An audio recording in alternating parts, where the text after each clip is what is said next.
أعوذ بالله من الشيطان الرجيم بسم الله الرحمن الرحيم إنا أعطيناك الكوثر അസ്സലാമു അലൈക്കും വറഹ്മത്തുള്ളാഹി വബറകാതുഹു. അഊദു ബില്ലാഹി മിനശ് ശൈത്വാനിർ റജീം. ബിസ്മില്ലാഹിർ റഹ്മാനിർ റഹീം. സൂറ കൗസർ, ആയത്ത് നമ്പർ 2. അർത്ഥം: നിശ്ചയമായും നാം നിനക്ക് ധാരാളം കൗസർ നൽകിയിരിക്കുന്നു. ഇവിടെ ഹുസൂർ തിരുമനസ് ശരീഅത്തിൻ്റെ വിവരണങ്ങളുടെ മഹത്വത്തെ സംബന്ധിച്ചും അതിൽ സ്ത്രീകളുടെ അവകാശങ്ങളെ സംബന്ധിച്ചും പരാമർശിച്ചു. തുടർന്ന് പറയുന്നു, ഇനി ഏറ്റവും പ്രധാനപ്പെട്ട ഒരു കാര്യം മാതാപിതാക്കളാണ്. മാതാപിതാക്കളിലൂടെയാണ് മനുഷ്യ പരമ്പര മുന്നോട്ട് പോകുന്നത്. മനുഷ്യരിൽ എന്തെല്ലാം കഴിവുകൾ ഉണ്ടാകുന്നുവോ അത് മാതാപിതാക്കളിലൂടെയാണ് ഉണ്ടാകുന്നത്. മാതാപിതാക്കൾ അവരുടെ മക്കളെ പഠിപ്പിച്ചില്ല എങ്കിൽ അവർ എങ്ങനെയാണ് ലോകത്ത് ബഹുമാനം കരസ്ഥമാക്കുന്നവരാവുക? മാതാപിതാക്കൾ മക്കളെ പരിപാലിച്ചില്ല എങ്കിൽ അവരെങ്ങനെ വളരാനാണ്? ഇങ്ങനെയൊക്കെ ആയിട്ടും മറ്റൊരു മതത്തിലും മക്കളുടെ സ്വത്തിൽ മാതാപിതാക്കൾക്ക് അവകാശം നൽകുന്നില്ല എന്നത് അത്ഭുതാവഹമാണ്. തൗറാത്തിൽ മാതാപിതാക്കളെ ആദരിക്കാൻ പറഞ്ഞിട്ടുണ്ട്, എന്നാൽ അവരുടെ സ്വത്തിൽ അവകാശം നൽകുന്നില്ല.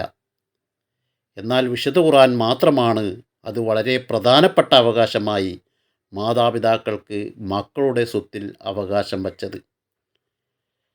റസൂൽ പറയുന്നത്, ചില സമയങ്ങളിൽ കുട്ടികൾ കൂടുതലാവുമ്പോൾ മാതാപിതാക്കൾക്ക് മക്കളേക്കാൾ കൂടുതൽ അവകാശം കിട്ടുന്നു.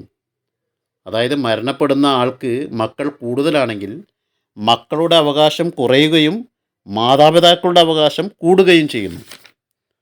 ഈ ഒരു കാര്യം ലോകത്ത് ഏത് സമൂഹത്തിലും എവിടെയും ഏത് സമൂഹത്തിലും നമ്മൾക്ക് കാണാൻ സാധിക്കുകയില്ല. മാതാപിതാക്കളോട് നല്ല രീതിയിൽ പെരുമാറാനും അവരെ ആദരിക്കാനും എല്ലാവരും പറയും. എന്നാൽ ഇതെല്ലാം വെറും നാവ് കൊണ്ടുള്ള പറച്ചിൽ മാത്രമാണ്. ഇസ്ലാം മാത്രമാണ് മക്കളുടെ സമ്പത്തിൽ മാതാപിതാക്കൾക്ക് അവകാശം നൽകുകയും അവരുടെ സ്ഥാനത്തെ അതിലൂടെ മാനിക്കുകയും ചെയ്തിട്ടുള്ളത്. പിന്നെ ഹുസൂർ പറയുന്നു, ഇനി പെൺകുട്ടികൾക്കുള്ള അനന്തരാവകാശത്തെ സംബന്ധിച്ചുള്ള വിവരണത്തെക്കുറിച്ചാണ്. പെൺകുട്ടികൾക്ക് അനന്തരാവകാശം തന്നെ ഉണ്ടായിരുന്നില്ല മുമ്പ്. ഇസ്ലാം സ്ത്രീകളുടെ അവകാശങ്ങൾ നിലനാട്ടി. എങ്ങനെയെന്നാൽ ആൺകുട്ടികൾക്കുള്ളതുപോലെ സ്വത്തിൽ അവകാശം പെൺകുട്ടികൾക്കും ഉണ്ട് എന്ന് പറഞ്ഞു. അതുമാത്രമല്ല, യഥാർത്ഥത്തിൽ ഇസ്ലാം മനുഷ്യകുലത്തോട് പറഞ്ഞത്, നിങ്ങൾ സമ്പാദിക്കുന്ന കാര്യങ്ങൾ അത് നിങ്ങളുടെ മാത്രമല്ല. നിങ്ങളൊരു സ്വത്ത് സമ്പാദിക്കുകയാണെങ്കിൽ അതിനുവേണ്ടി ഒരുപാട് പേരുടെ പ്രയത്നമുണ്ട്. ഒരു കച്ചവടത്തിനായി നിങ്ങൾ പട്ടണത്തിൽ പോവുകയാണെങ്കിൽ അവിടെയുള്ള പല പല സാധന സാമഗ്രികളും പല പല സ്ഥാപനങ്ങളും അവിടെയെല്ലാം പണിയെടുക്കുന്ന ആളുകളും എല്ലാം ഉണ്ട്.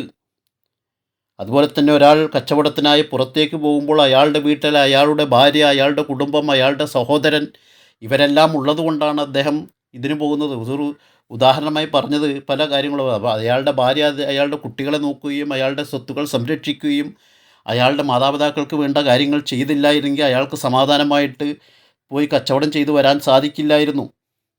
അതുപോലെ തന്നെ അദ്ദേഹത്തിൻ്റെ സഹോദരൻ, ചില ആളുകൾ കടം ഒക്കെ വാങ്ങി അങ്ങോട്ടും ഇങ്ങോട്ടും കടം ഇതൊക്കെ കൊടുക്കും.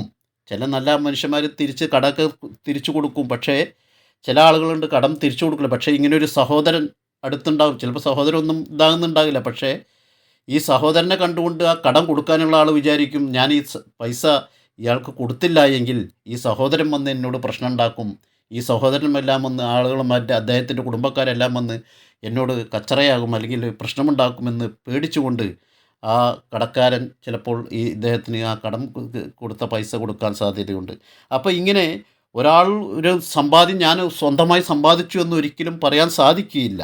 അതുകൊണ്ട് തന്നെ ഹുസൂർ പറയുന്ന ഇസ്ലാം മുന്നോട്ട് വയ്ക്കുന്നത്, അതിനാൽ നിങ്ങളുടെ സമ്പാദ്യത്തിൽ മറ്റുള്ളവർക്കും അവകാശമുണ്ട് എന്ന പാഠമാണ് ഇസ്ലാം മുന്നോട്ട് വയ്ക്കുന്നത് എന്ന് ഹുസൂർ പറയുന്നു. വാഹിദ് അൽഹംദുലില്ലാഹി റബ്ബിൽ ആലമീൻ.